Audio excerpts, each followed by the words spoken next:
Cheaters and adulterers may never prosper, but those who help cheaters, well, they seem to be doing pretty good for themselves. We're referring to AshleyMadison.com, of course. Since it launched in 2001, 34 million people have signed up seeking people to have an affair with. It's made more than $100 million a year, and the company has expanded to 46 countries. Now its parent company is planning an IPO that could raise $200 million on the London Stock Exchange. And its founder is mining data on members that he says could save your marriage. Noel Biederman is the founder and CEO of AshleyMadison.com. Thanks for being here. Thanks for having me. Okay, so basically you've created this company to help spouses cheat on their spouse. Yes. Does it bother you at all that you're wrecking families in the process and hurting spouses and children? I think you have to look at the other side of the equation. What if people are having affairs to stay married? What if they love their children, their partner, their extended family, their economic situation?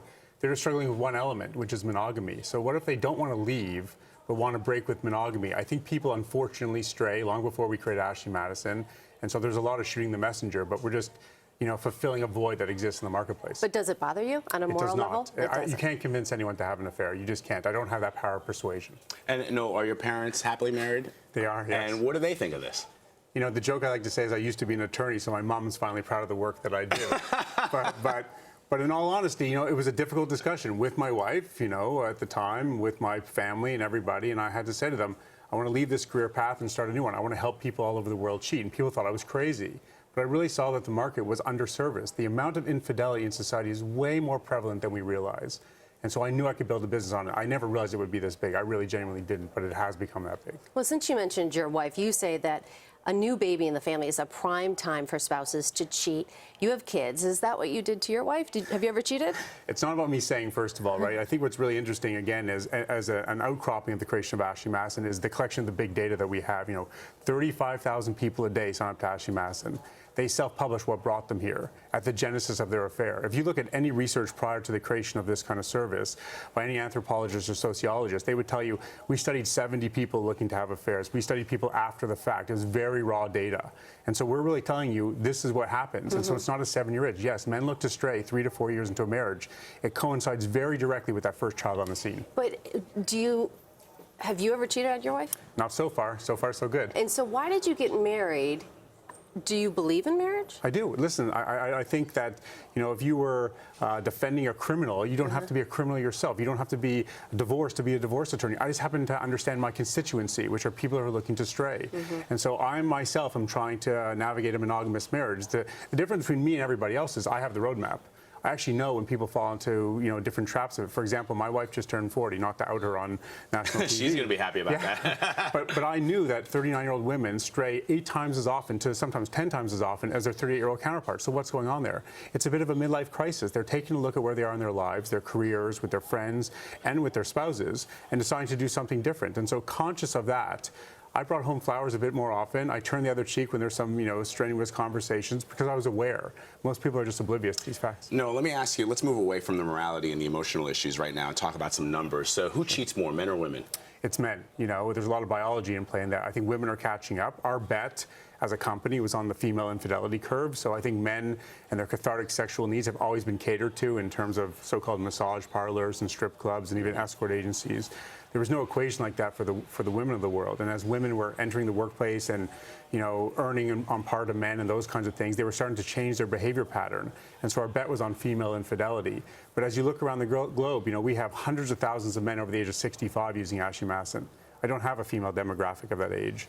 And so you have to take a look, I think, at women in their 30s and 40s in urban centers, and that ratio is almost 1-to-1 now. And when people cheat, what are the reasons normally cited for the reasons that they're cheating? For women, it's a bit more complex. Of course it is. We did a study with the University of California, and so they described kind of 3 elements to it, that women were seeking passion, which seems to equal sex plus something. They want something to kind of rekindle that being an object of desire, that somebody pays attention to them. That's not what's happening at home. Interestingly, versus men who say, I'm cheating because it's in my DNA, I can't help myself. Women blame their spouses. They say, hey, I tried to talk to you about this. I said for the last 2 years, this isn't going well for me.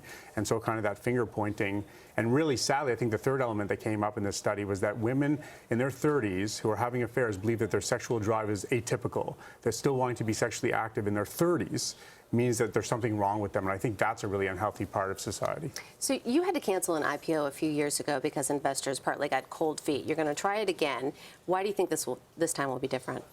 You know, I think at the time we were a tiny company just starting out. This was, 2007, 2008. Now we are a global company with almost 35 million members and making 100 million plus a year in every region. We're in every cultural corner of the globe. We're in the arranged marriage world in India, the Jewish world in Israel, even the Muslim world in Turkey, right? So that's really interesting that we've been able to cross cultural corners as well. And I think it's also just, at the time that was a very complex negotiation we're going through. It was Canada, it was a merger between two companies. Now it's all about Ashley Madison. And it seems that shares and affairs are something that people want to get their hands on. Well, from an investment perspective, what makes your company different? Well, I think, I get to wake up every morning doing something that no other man or woman has ever done before them. I'm helping millions of people find happiness through non-monogamous behavior. And so everything our service is about is kind of technology driven. To us, the perfect affair is meeting someone like-minded, but not being discovered. Right? So if you're using the workplace or Facebook or whatever, those tools aren't geared up that way. So the tool set on Ashley Madison, the discrete nature of how we hide your photos, mask it, delete your profile, make it like you were a ghost that never existed, are all features that help you have that perfect affair. So no, every reaction has an opposite reaction, right? So, and Meg talked a little bit about this, but when people on the other side of this equation find out that their spouses are using a service like this, clearly there are some real implications. For example, people get divorced, kids lose a parent.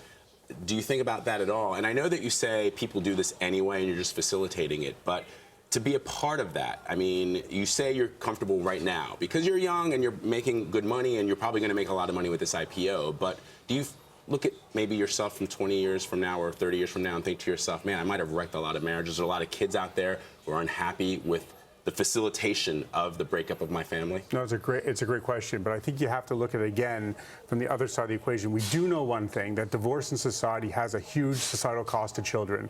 So when a family separates and you're raising kids in a single parent household, those kids do have less access to higher education, do get into more trouble with the law, drinking, alcohol abuse. That is definitive. So the social science isn't there that says, hey, monogamy helps couples stay together. In fact, we don't know that. It's a man-made construct, right? We developed monogamy because 600 years ago, we owned things, wanted to pass them on to our progeny. We didn't know how to do that. We didn't have DNA testing. So the question is, if we look at the social science, say, does monogamy help? And so the early data seems to imply it doesn't. Couples in open marriages that still have stress around raising kids and paying bills, whatever, divorce at a way lower frequency. I'm not the first one that says not failing at something does not equal success, but they don't seem to divorce at the same rate as monogamous couples. So maybe monogamy as a central tenet of marriage is a bad idea. Maybe it doesn't help families stay together. It doesn't allow you to raise kids together. That's the question we all have to ask. But then why did you get married? It's a good question, because the narrative is so strong. The pull in society is so powerful. It's the same reason that I face so much friction, like, again, shooting the messenger in this whole conversation. We've been told, whether it's the Judeo-Christian background, Moses on the mountain, or everything else, it's just you're supposed to be monogamous, you're supposed to be married, you're supposed to be heterosexual. And so all those kind of movements away from it, we struggle. It wasn't that long ago in America, I think it was 1968, you had to go to the Supreme Court to fight for the right for an interracial marriage. Now, look what's going on. This month, they're going to decide, can same-sex couples, do they have that same right? Like it takes time to shed that narrative, but it is being shed. I would love for you to do some research that points to the people that use AshleyMadison.com versus the people who believe in what a traditional marriage is. In other words, there's a political question right now, too, which is kind of interesting, and perhaps your company is the kind of company that can do this research because you're clearly doing market research to find out if the people who use your site are the ones also who would be either for or against what people call traditional marriages. We did do one red state, blue state, and it seemed to us that it was a lot more of the conservative value people using the Ashley Madison store. That's really fascinating. So before you go, though, if your wife goes out and cheats on you, do you get divorced? I would be devastated, but I would never blame an inanimate object, right? If my wife strayed, I wouldn't blame her iPhone that she called her lover on. I wouldn't blame the Four Seasons, the hotel she met in. It'd be you. It would be my fault. Right. And to some degree, maybe her culpability too, but we didn't communicate, but I also wasn't giving her what she needed. So, and do I know if I would separate? I think that's an important thing to think about. I don't know that answer. I think it's easy to say that, but think about what's potentially going to happen. The next sitting president, the most powerful person in the world, could be someone who lived through infidelity for the first time in history. I think that might help change that narrative to some degree. Interesting. We will see. Noel All right. Biederman, thanks so much. Thank you so much, Noel. Fascinating discussion. Appreciate you being here.